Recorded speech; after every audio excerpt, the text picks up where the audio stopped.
असं भरलेलं ताट पाहून तोंडाला पाणी सुटल्यानं त्याला संडे स्पेशल मस्त कोलंबी मस्त फ्राय आणि कोलंबी रस्सा करून घेतलेला आहे.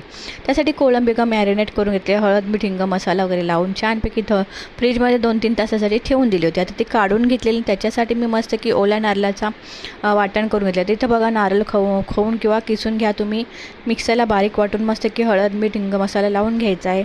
इथं मी खोबऱ्याची म्हणजे नारळाची चटणी लावून घेतली. मग त्याच्यामध्ये बघा खोबरं घेतले, लसूण आणि कोथिंबीर, मिरची टाकू शकतात मला आवडत असेल, पण मी मिरची नाही टाकलेली कारण मसाला टाकला आहे भरपूर सारा.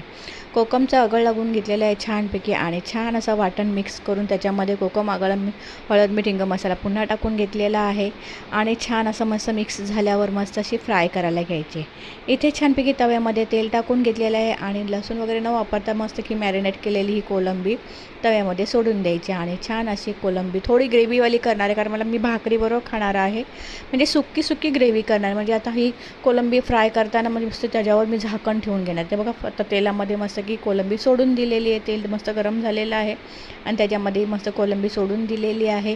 अशा प्रकारे सगळ्या सोडून दिलेले आहेत आणि मग त्याच्यावर झाकण ठेवायचं. मग त्याला आपोआप पाणी सुटतो आणि त्याच पाण्याचा म्हणजे छानपैकी रस्सा येतो ना, तो ग्रेव्हीवाला मस्त की कोलंबी छान लागते.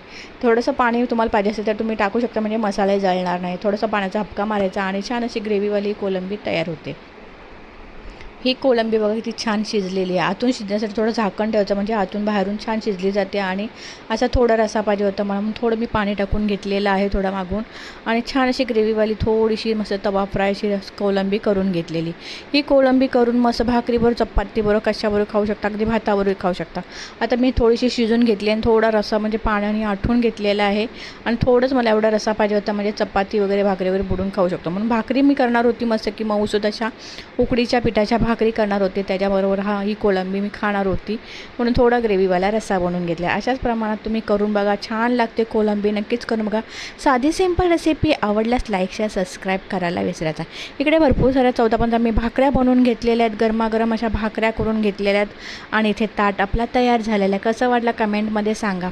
मग या जेवायला मस्त की जेवण तयार झालेलं आणि ताटही सजून दाखवलं आहे. कोलंबी कशी वाटली तुम्हाला तवा कोलंबी नक्कीच कमेंटवर सांगा. आवडल्यास लाईक शेअर सबस्क्राईब करायला विसरायचं नाही. पुन्हा भेटू, तोपर्यंत बाय बाय.